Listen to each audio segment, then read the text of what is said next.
নিখিল বড়ো ছাত্ৰ সন্থা কেন্দ্ৰীয় কাৰ্যালয়ত আজি কোকৰাঝাৰৰ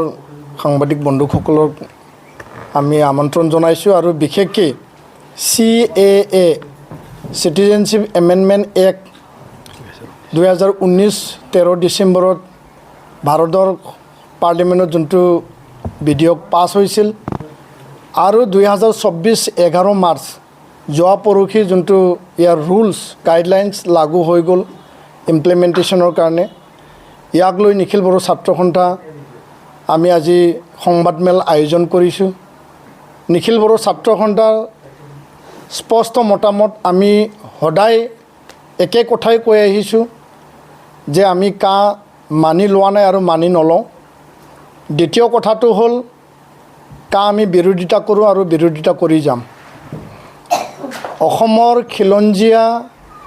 ভূমিপুত্ৰৰ স্বাৰ্থত অসমৰ জনজাতি ভূমিপুত্ৰৰ স্বাৰ্থত আৰু স্বাৰ্থ ৰক্ষা কৰাৰ এই দিশটো চাই পেলাই নিখিল বড়ো ছাত্ৰ সন্থা আমি সদায় শংকাবোধ কৰি আহিছোঁ আৰু আমি স্পষ্ট মতামত আমি দাঙি ধৰি আহিছোঁ। তো ইয়াৰ কাৰণে যদিও আইনত কোৱা হৈছে যে ইনাৰ লাইন পাৰ্মিট থকা মিজোৰাম অৰুণাচল নাগালেণ্ড বা মণিপুৰত ইয়াৰ ৰেহাই দিয়া হৈছে বা ইয়াৰ আওতাৰ পৰা বাহিৰত ৰখা হৈছে। 6th schedule tribal area of Assam বুলি লিখা হৈছে বা ত্ৰিপুৰাৰ কথা ইয়াতে উল্লেখ কৰা হৈছে যে BTR 6th schedule Karbi Anglong Dima Hasao আৰু মেঘালয় লগতে ত্ৰিপুৰাৰ কথা ইয়াত উল্লেখ কৰা হৈছে। যদি আমি ইনাৰ লাইনৰ থকা এই ৰাজ্যবিলাক যদি আমি চাওঁ তেওঁলোকৰ তাত সোমাবৰ কাৰণে পাৰ্মিশ্যন ল'ব লগা হয়, সেই ক্ষেত্ৰত তেওঁলোকে সুৰক্ষিত হৈ আছে।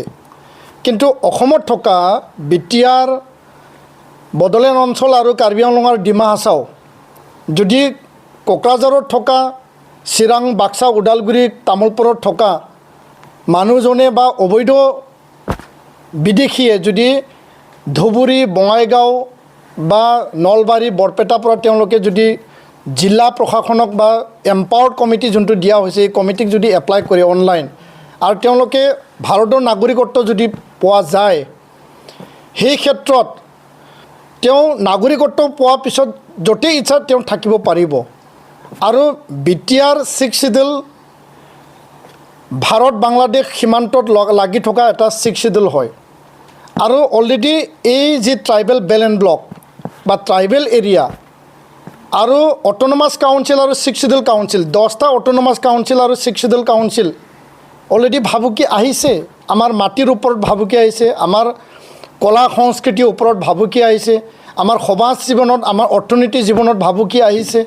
আৰু ইয়াক লৈ পেলাই বিভিন্ন সময়ত বিভিন্ন সংঘাত হৈ গ'ল, ঘাত প্ৰতিঘাত হৈ গ'ল, হিংসাৰ পৰিৱেশ আমি দেখিবলৈ পালোঁ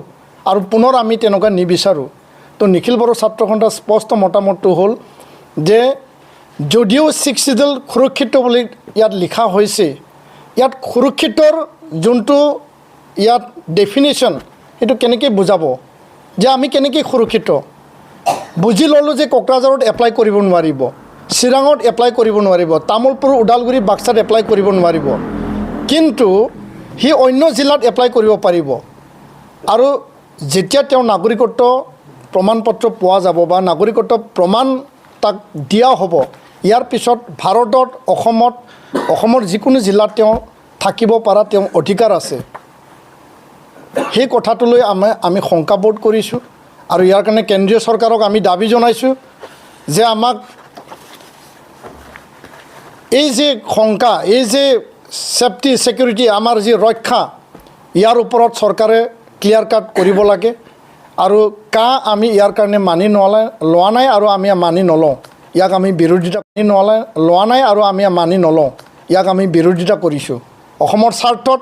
খিলঞ্জীয়া ভূমিপুত্ৰৰ স্বাৰ্থত, জনজাতিৰ স্বাৰ্থত। আৰু আমি এই সংবাদমেল যোগেদি আমি দাবী জনাইছোঁ অসমৰ 6th শিডিউলৰ লগতে কাৰ্বি আংলঙৰ ডিমা হাছাও BTR বড়োলেণ্ডৰ লগতে Rabha Hasong Tiwa Mising council, Sonowal Kachari Deori council, Thengal Kachari council, Moran Matak council, Koch Rajbongshi council, Bodo Kachari council, এই 10টা অট'নমাছ কাউন্সিল আৰু ট্ৰাইবেল বেল্ট এণ্ড ব্লকত কোনো কাৰণত যাতে ইমপ্লিমেণ্ট নহয়, কোনো কাৰণত যাতে ভাবুকি নাহে, কোনো কাৰণত আমাৰ বেলেঞ্চ ব্লকৰ মাটিৰ বা ভূমিৰ ওপৰত যাতে ভাবুকি নাহে, ইয়াৰ ওপৰত চৰকাৰখনে নজৰ ৰাখি পেলাই কাম কৰিব লাগে। আৰু এই ক্ষেত্ৰত নিখিল বড়ো ছাত্ৰ সন্থাৰ স্পষ্ট মতামত যে আমি গণতান্ত্ৰিক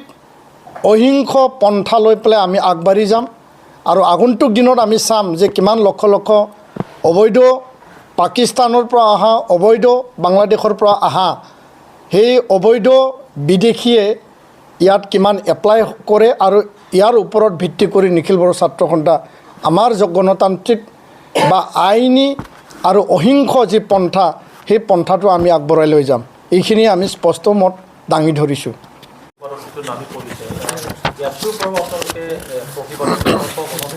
না, নিখিল বড়ো ছাত্ৰ সন্থা আমি সদায় নিজৰ ষ্টেণ্ডটো আমি স্পষ্ট কৰিছোঁ। এটা সময়ত আমি 30 জনগোষ্ঠীয় যি সংগঠন আছে একেলগে আমি কাম কৰিছোঁ। আমাৰ বুজাবুজি আছে, আমাৰ মৰেল ছাপৰ্ট আছে আৰু নিজাববীয়াকৈ আমি যিহেতু আমি এটা ইণ্ডিপেণ্ডেণ্ট জাতীয় আৰু ছাত্ৰ সংগঠন, আমাৰ ইণ্টেলেকচুৱেল বুদ্ধিজীৱী বড়ো সমাজৰ বিভিন্ন শ্ৰেণীৰ লোক, শিক্ষাবিদ, আমাৰ জাতিক অস্তিত্বক লৈ পেলাই যিসকলে সংগ্ৰাম কৰি আহিছিল, যিসকলে জাতিক প্ৰতিষ্ঠা কৰাৰ কাৰণে অহৰহ সমাজত সেৱা আগবঢ়াই আহিছে, আৰু আমাৰ আঞ্চলিক জিলা আৰু কেন্দ্ৰীয় যিবিলাক চেণ্ট্ৰেল ৱৰ্কিং কমিটি মেম্বাৰ আছে সকলোৰ লগত আমি মত বিনিময় কৰি আছোঁ আৰু তেওঁলোকৰ পৰা বিভিন্ন এংগলত মতামত আমি লৈ আছোঁ। নিজাববীয়াকৈ আমি কিছু ছাৰ্ভে কৰিছোঁ, নিজাববীয়াকৈ আমি কিছু তথ্য সংগ্ৰহ কৰিছোঁ আৰু এই গোটেই তথ্য আৰু ছাৰ্ভেৰ আধাৰত যিহেতু CAA বিল অলৰেডি 2019ত পাছ হৈছে, 4 বছৰ পিছত এতিয়া 2024ৰ এই নিৰ্বাচনৰ আগে আগে যিহেতু এইটো লাগু কৰা হ'ল আৰু আমি চাম যিহেতু এইটো অলৰেডি বিল পাছ হৈ আছে, ৰুলছটো ইমপ্লিমেণ্ট কৰা হ'ল। এই ক্ষেত্ৰত কেন্দ্ৰীয় পাৰ্লিমেণ্টে বা ভাৰতৰ সংসদে এইটো যদি উইথড্ৰ কৰিব লাগে তেওঁলোকে ইয়াত পাৰ্লিমেণ্টত পুনৰ উইথড্ৰ কৰিব লাগিব, নহ'লে সুপ্ৰিম কোৰ্টত অসমৰ পৰা যি 53 পিটিশ্যন পৰি আছে, সদৌ অসম ছাত্ৰ সন্থাই ৰিট পিটিশ্যন দিছে, যোৱাকালিও আকৌ তেওঁলোকে পুনৰ ৰিট পিটিশ্যন দিছে। এই আইনী যুঁজত ইয়াৰ সাংবিধানিক যি এটা পৰিপন্থী যি এই ব্যৱস্থাৰ ওপৰত যি কনষ্টিটিউশ্যনেল বেঞ্চ তেওঁলোকে এই হিয়াৰিঙত বা ইয়াৰ ৰায়দানটো দিব আৰু আমি সুপ্ৰিম কোৰ্টৰ ওপৰত আমি দৃঢ় বিশ্বাসী আৰু আশাবাদী যে যোনটো সঁচা আৰু সঠিক দেশৰ নাগৰিকৰ প্ৰতি ভাবুকি অহা, অসমৰ জনগাঁথনি, অসমৰ জনজাতি, অসমৰ খিলঞ্জীয়া ভূমিপুত্ৰসকলৰ ওপৰত অহা ভাবুকি, সেই গোটেই কথা চিন্তা কৰি পেলাই সুপ্ৰিম কোৰ্ট অফ ইণ্ডিয়াই নিশ্চয় সঠিক এটা সিদ্ধান্ত মহামান্য আদালতে ল'ব, তাৰ ওপৰত আমাৰ বিশ্বাস আছে। আৰু যিবিলাক সংগঠনে গণতান্ত্ৰিক বা গণ আন্দোলন বা বিভিন্ন কাৰ্যসূচী লৈছে তেওঁলোকে নিজাববীয়াকৈ তেওঁলোকে আগবাঢ়িব। নিখিল বড়ো ছাত্ৰ সন্থাই সময় সঠিক এটা সিদ্ধান্তৰে আমি আগবাঢ়িম আৰু ইয়াৰ কাৰণে আমি পৰ্যালোচনা, আলোচনা, ইয়াৰ ওপৰত বিবেচনা আৰু ইয়াৰ ওপৰত মতামত আমি সংগ্ৰহ কৰিছোঁ। যিহেতু এইটো এতিয়া দীঘলীয়া এটা প্ৰক্ৰিয়াৰে আগবাঢ়িব আৰু ইয়াৰ কাৰণে আমি আহি থকা দিনত এই কথাকে কৈছোঁ যে গণতান্ত্ৰিক অহিংস আৰু আইনী পন্থাৰে আমিও আগবাঢ়িবৰ কাৰণে আমি প্ৰস্তুত হৈ আছোঁ আৰু ইয়াৰ কাৰণে আমি সকলোৰ পৰা মতামতখিনি আমি সংগ্ৰহ কৰি আছোঁ। সুপ্ৰিম কোৰ্টত যিহেতু ভাৰতৰ প্ৰায় 200ৰো অধিক পিটিশ্যন তাত দিয়া হৈছে CAA এগেইনষ্টত আৰু অসমৰ পৰা আমাৰ তথ্যত 53 তেনেকুৱা ৰিট পিটিশ্যন দিয়া হৈছে আৰু ইয়াত ওপৰত সুপ্ৰিম কোৰ্টে হিয়াৰিং অলৰেডি তেওঁলোকে আৰম্ভ কৰিছে। মহামান্য আদালত, আইনীভাৱে উচ্চতম ন্যায়ালয়, মহামান্য আদালত এই গোটেই প্ৰক্ৰিয়াৰ সৰ্বোচ্চ হয় আৰু ইয়াৰ কাৰণে আমি দৃঢ় বিশ্বাসী যে আদালতে, মহামান্য ন্যায়ালয়ে তেওঁলোকে সঠিক আৰু সঁচা সিদ্ধান্ত দি পেলাই জনসাধাৰণক আৰু নাগৰিকক ইয়াৰ সুবিচাৰ দিব বুলি আমি দৃঢ় বিশ্বাসী আৰু আস্থা আমাৰ আছে।